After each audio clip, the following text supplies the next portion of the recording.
There's something deeply unsettling about an actor refusing to watch scenes that made him famous, not because they failed, but because they felt too real when he looks back at them. That's exactly what Jamie Dornan admitted when asked about his work alongside Dakota Johnson. He doesn't revisit those moments. He avoids them completely, and the reason, while never fully spelled out, has left fans wondering if what happened on screen was more complicated than anyone realized. To understand why this matters, you have to go back to the intensity of 50 Shades of Grey. These weren't just romantic scenes, they were built around vulnerability, control, and emotional exposure in a way that pushed both actors into uncomfortable territory. Every gesture, every look, every pause had to feel authentic, even when surrounded by cameras, crew members, and strict choreography. It was acting, yes, but it required a level of immersion that blurred the usual boundaries performers rely on to stay grounded. Behind the scenes, filming those moments wasn't glamorous or spontaneous. It was technical, repetitive, and often emotionally draining. Scenes were shot multiple times from different angles, requiring Dornan and Johnson to recreate the same intensity over and over again. Imagine trying to maintain that level of connection while constantly being aware of lighting, direction, and dozens of people watching. That alone can create a kind of psychological strain that lingers long after the cameras stop rolling. And yet, many actors still choose to watch their work afterward, to learn, to improve, to reflect. That's what makes Dornan's choice stand out. He doesn't just avoid watching casually, he has openly admitted that he has no interest in revisiting those scenes at all. Not out of embarrassment in the traditional sense, but because there's something about seeing it from the outside that feels wrong. As if watching it back forces him to confront a version of himself he'd rather leave in the past. Fans immediately began to speculate. Some assumed it was simply awkwardness, the kind anyone might feel seeing themselves in such exposed situations. Others believed it hinted at tension between him and Johnson, fueled by years of rumors about their off-screen dynamic. But those explanations only scratch the surface. Because what Dornan seems to be reacting to isn't just the content of the scenes, but the emotional weight behind them. That's where things get more complicated. Acting, especially in roles like this, requires a strange kind of honesty. You're not actually experiencing the situation, but you have to convince your body and mind to respond as if you are. Over time, that repetition can create what some insiders describe as an emotional imprint, a residual feeling that doesn't entirely disappear once the performance ends. And when you later watch those scenes, you're not just seeing a character. You're seeing the traces of what you had to feel to make it believable. For Dornan, that might be exactly what he's avoiding. Not Dakota Johnson, not the film itself, but the memory of what it took to create those moments. Because when something is convincing enough, it doesn't feel like a performance anymore. It feels like a version of reality you stepped into, even if only temporarily. And watching it back can blur that line all over again.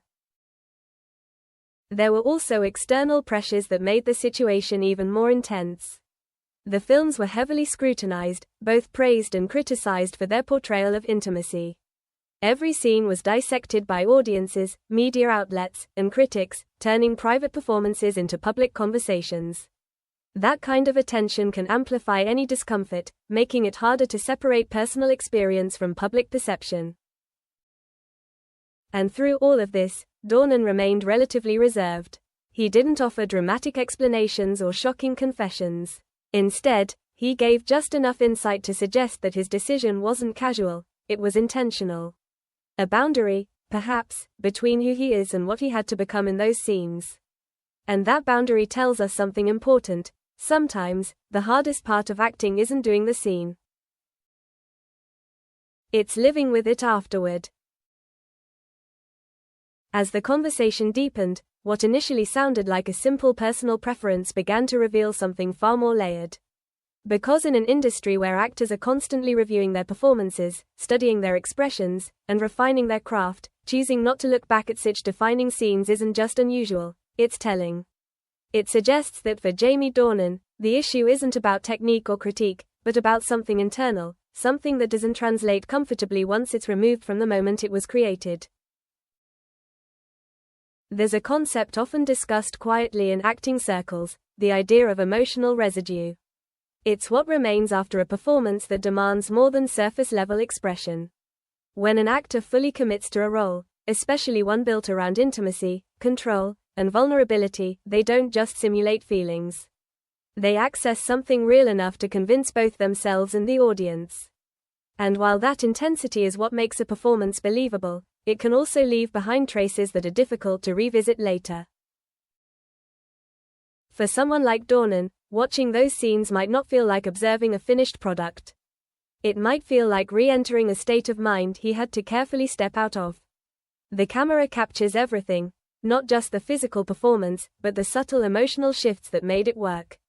And when those are played back, stripped of context and reduced to a visual sequence, they can feel disconnected from the controlled environment in which they were originally created.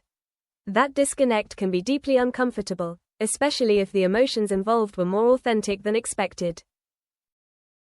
At the same time, the public nature of those scenes adds another layer of complexity. Once released, they no longer belong solely to the actors or the production. They become something the world can interpret, analyze, and even misinterpret. Every glance, every movement, every moment of vulnerability becomes part of a larger conversation, one that often overlooks the process behind it. And for Dornan, that may create a sense of exposure that goes beyond the physical. Not just being seen, but being understood in ways that don't fully reflect the reality of the experience. There's also the question of identity. When you portray a character like Christian Grey, whose emotional world is so distinct and intense, separating that identity from your own requires a conscious effort. During filming, that line is intentionally blurred to make the performance work. But afterward, it has to be re-established. Watching those scenes again could risk collapsing that boundary, bringing back elements of the character in a way that feels intrusive rather than reflective. Interestingly, this perspective reframes the entire narrative. It's no longer about avoiding Dakota Johnson or distancing himself from the project. It becomes about self-preservation, maintaining a clear separation between the role and the person behind it. And that kind of boundary isn't always visible from the outside, because it doesn't involve dramatic gestures or public statements. It exists quietly, in decisions like choosing not to revisit something that once required too much of you. This also explains why the explanation has never been fully explicit. Some experiences are difficult to articulate, especially when they involve internal reactions rather than external events. Saying, "I just don't watch those scenes," is simpler than unpacking the emotional complexity behind that choice. But within that simplicity lies a deeper truth, one that resonates with anyone who has ever chosen not to revisit a moment because of how it made him feel. And maybe that's the real takeaway here. Not that something unusual or hidden happened, but that the experience of creating those scenes left an impact strong enough to influence how Dornan relates to them afterward. It's not about regret, and it's not about discomfort in the way people often assume. It's about recognizing that some moments, even when they're part of a performance, carry a weight that doesn't need to be relived. Because sometimes, the most honest reaction isn't to analyze or revisit what you've done. It's to leave it where it belongs, in the moment it was created.